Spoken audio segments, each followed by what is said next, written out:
First ever factory outlet Mukunda jewelleries, KPHP, Somajiguda, Kothapet, Khammam. నమస్తే రమగారు. నమస్తే జయ. రమగారు, అత్తాకోడళ్ళ గురించి ఏదైనా మంచి కథ చెప్తారా? అత్తాకోడళ్ళ తగాదాలు ప్రపంచ ప్రసిద్ధి. రోజులు మారాయండి. మారాయంటావా జయ? ఖచ్చితంగా మారాయి రమగారు. నువ్వు భలే ధైర్యాన్ని ఇస్తున్నావు జయ. నాకు నిజంగా మారాయి. కోడళ్ళు రాబోతున్నారడా? లేదు, మీరు ఫ్రెండ్లీ అత్తగారు రమగారు. నేను చాలా ఫ్రెండ్లీ జయ. 100%. కానీ నిజంగా రోజులు మారాయండి. ఒకప్పటితో కంపేర్ చేసుకుంటే మనం చాలా తక్కువ వింటున్నాం. అంతే అంటమ్మా. ఫ్రెండ్స్గా ఉండే నేచర్ని మనం చూస్తున్నామండి. కోడలతో అత్తగారు, అత్తతో కోడలు కూడా సేమ్. అదే హోప్ సో. పూర్వం ఒక రంగాపురం అనే ఊళ్ళో రాజమ్మ అని ఒక ఆవిడ ఉండేదట. ఆవిడ గంప గయ్యాళి. ఆవిడకు ఒక కొడుకున్నాడు వీరయ్య. భర్త లేడు. వీరయ్య కొంచెం మెతకవాడు. ఈవిడ నోటికి జడిసి ఆ అబ్బాయికి ఎవ్వరూ పిల్లనివ్వలేదుట. ఎన్ని పెళ్లి సంబంధాలు వచ్చినా 2 వాక్యాలు మాట్లాడంగానే వాళ్ళకి అర్థమైంది ఈవిడేంటి కొంచెం లౌడ్గా ఉండటం. లౌడ్ చాలామంది ఉంటారు, గట్టి గట్టిగా మాట్లాడేస్తారు. అవి నాకు భయం వేస్తుందమ్మో చాలా లౌడ్ అని. ధోరణిగా మాట్లాడడం. ఆ ధోరణిలో తగ్గించుకోకపోతే మా అబ్బాయిలకి పిల్లల్ని ఇవ్వరు. జాగ్రత్తగా ఉండాలి. నాకు లేదు రమగారు టెన్షన్. మేము లౌడ్ కాదు. అయితే అదే కాకుండా చుట్టుపక్కల వాకప్ చేయగానే అమ్మో ఇది గంపకయ్యాలి, దీని చేతికి ఇంకేమన్నా పిల్లని చంపేస్తుంది అలా చెప్పేవాళ్ళు. క్రమంగా పెళ్లి సంబంధమే రావడం మానేసింది. అయ్యో, ఆయన 22వ ఏటో 23వ ఏటో మొదలుపెట్టారు. ఆ వీరయ్యకి 30 దగ్గర పడుతున్నా సంబంధాలు కుదరల. అయితే ఏమైంది, ఒకనాడు ఇతను ఏదో పక్క ఊళ్ళో ఏదో గేదెల బేరం కోసం వెళ్ళి ఆ ఊళ్ళో చెరువు గట్టున మంచినీళ్ళు తెస్తున్న ఒక అందగత్తెని చూసి ఎంతో బాగుందని ఎవరినో కనుక్కున్నాడు. మీ వాళ్ళేనోయ్ అన్నారు. ఇతను వాళ్ళ ఇంటికి పోయాడు.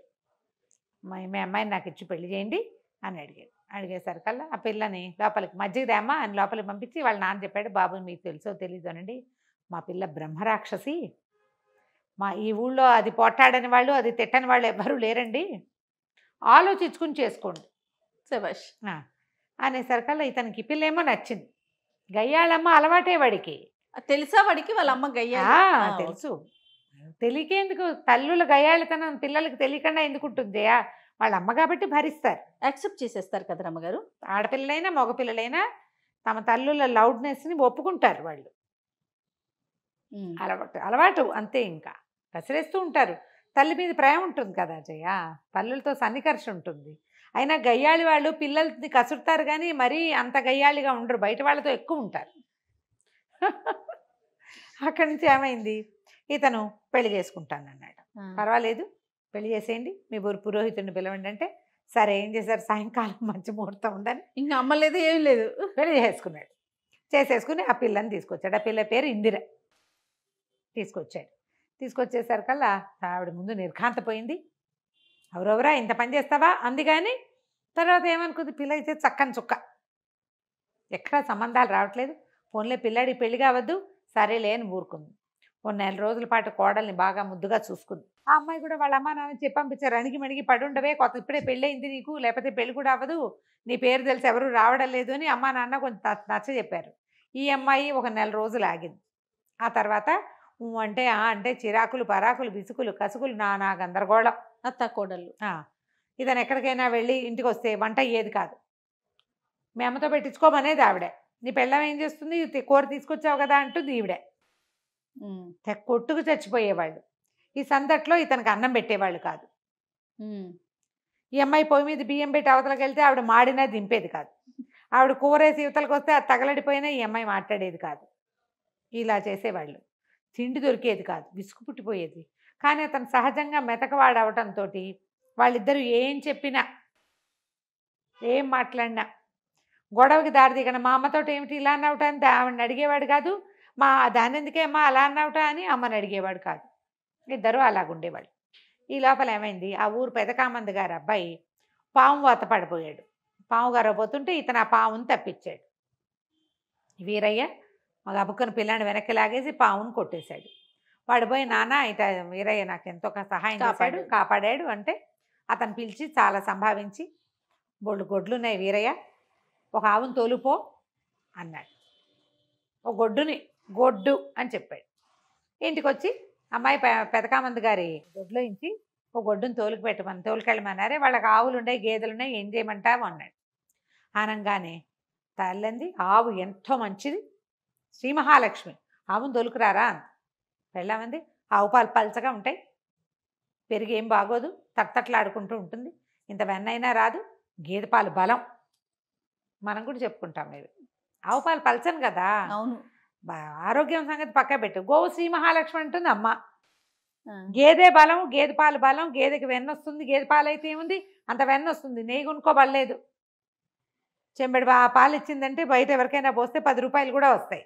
ఆవు పాలతోటి ఏమొస్తుంది, వైద్యానికి తెప్పిస్తే ఆవు పాలు ఎందుకు పనికిరావు అని చెప్పి వెళ్ళాము. ఇక కొట్టుకున్నారు, తేలలేదు కథ. ఆవు గేదె తేళ్ళ. అక్కడి నుంచి సర్దుకున్నారు.